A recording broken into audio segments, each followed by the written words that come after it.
અમરેલીની અંદર દીકરીની પાટીદાર સમાજની જે દીકરીનું જાહેરમાં સરઘસ કાઢવામાં આવ્યું હતું તે સરઘસને લઈને આજે અમરેલીની અંદર ખોડલધામની એક મોટી બેઠક મળવા જઈ રહી છે। અમરેલી સહિત રાજ્યભરના પાટીદાર સમાજના આગેવાનો અને તમામ આગેવાનોની બેઠક એ ખોડલધામના નેજા હેઠળ મળવા જઈ રહી છે અને આ બેઠકનું સંચાલન એ દિનેશ બાંભણિયા અને મનોજ પનારા કરવાના છે।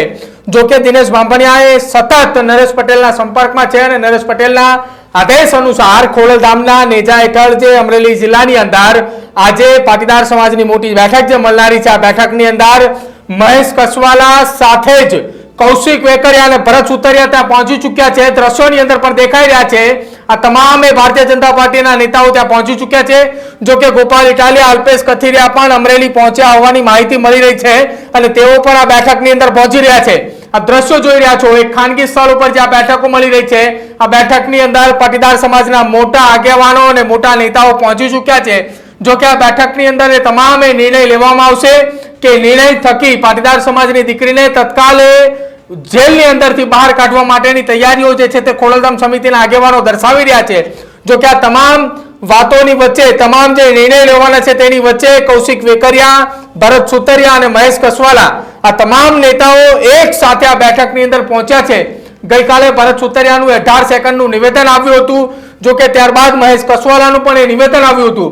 ભારતીય જનતા પાર્ટીના તમામ નેતાઓ એકમાત્ર જવાબ આપી રહ્યા છે કે દીકરીનું જાહેરમાં સરઘસ ન હતું, માત્ર ને માત્ર રિકન્સ્ટ્રક્શન કરવામાં આવ્યું હતું। પરંતુ આ પાટીદાર સમાજના નેતાઓને પૂછવું છે કે 600, 700, 700 મીટર દૂરથી એ દીકરીને ચાલીને ત્યાં રિકન્સ્ટ્રક્શનના નામે તમે દીકરીનું સરઘસ કાઢી રહ્યા હતા।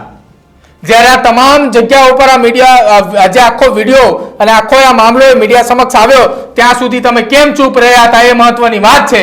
અને જે દીકરીના સરઘસ કાઢવા મામલે આ બેઠકની શરૂઆત થઈ હતી એ બેઠકની અંદર કૌશિક વેકરિયા અને ભરત સુતરિયા સાથે મહેશ કસવાલા એ હસતા મોઢે બેઠકની અંદર પ્રવેશ કરે છે। આ બેઠકની અંદર આવ્યા કરતા તમે અમરેલી જિલ્લા પોલીસ વડાને અને અમરેલી જિલ્લાના અધિકારીઓને મળીને તમે એમ કીધું કે આ દીકરીને જલ્દીથી જલ્દી કેમ બહાર કાઢવામાં આવે એ પ્રકારના પ્રયત્નો હાથ ધરવામાં આવે તો આ બેઠક ક્યાંક અમરેલીની અંદર ના કરવી પડતી હોત, આજે દીકરી બહાર હોત। જે મહેશ કસવાલાએ ગઈકાલે સોશિયલ મીડિયાની અંદર પોતાનો વિડીયો વાયરલ કર્યો હતો અને કહ્યું હતું કે અમે દીકરીની જામીન અરજી એ કરાવવા માટેની અમે તૈયારી દર્શાવી હતી। જો કે કોર્ટ સૂત્રો તો એ પ્રમાણે કહી રહ્યા છે કે સરકારી વકીલ એ દલીલ કરી હતી કે મહિલા આરોપી હોય તો શું થઈ ગયું, આરોપી તો છે ને સાહેબ। ભારતીય જનતા પાર્ટી જો નક્કી કરી શકતી હોય ને કે આરોપીને આપણે બહાર કાઢવાનો છે તો આરોપીએ ગમે એવડો મોટો ગંભીર ગુનો કર્યો હોય, આરોપી જેલની બહાર હોય। અને જો તમે આ વાત સાથે સહેમત નથી તો તમે જરા એ પણ વિચારી લો, ભારતીય જનતા પાર્ટી ધારે ને તો ભૂપેન્દ્રસિંહ ઝાલાનું પણ સરઘસ આ જ રીતે નીકળે અને ભૂપેન્દ્રસિંહ ઝાલાનું સરઘસની જગ્યાએ રિકન્સ્ટ્રક્શનના નામે તમે ખપાવી શકો છો। જ્યારે તમારે ગુજરાત બહારના કોઈ પણ જગ્યા ઉપર જ્યાં ભાજપની સરકાર નથી ત્યાં કોઈ પણ ઘટના બને છે તો તમે ખુલ્લી છાતીએ હાય હાયના નારા લઈને તમે રોડ ઉપર નીકળો છો, કલેક્ટરને આવેદન આપો છો, 4-4 કિલોમીટર લાંબી રેલીઓ કાઢો છો। જ્યારે પાટીદાર સમાજની જે સમાજમાંથી સાહેબ તમે આવો છો ને, જે સમાજે તમને જીતાડીને મત આપ્યા છે એ જ સમાજની દીકરીની જ્યારે વાત આવે છે ને ત્યારે તમે મૌન ધારણ કરો છો ને તમે એમ કહો છો કે કાયદો અને કાયદાનું કામ કરી રહ્યું છે। સાહેબ આવો કાયદો જો ગુજરાતની અંદર હોય ને તો એ કાયદાનું શું કરવાનું? કાયદો કાયદાનું કામ કરતું હોય ને તો રાત્રે 12 વાગે દીકરીની ધરપકડ કરવાની કેમ ફરજ પડી?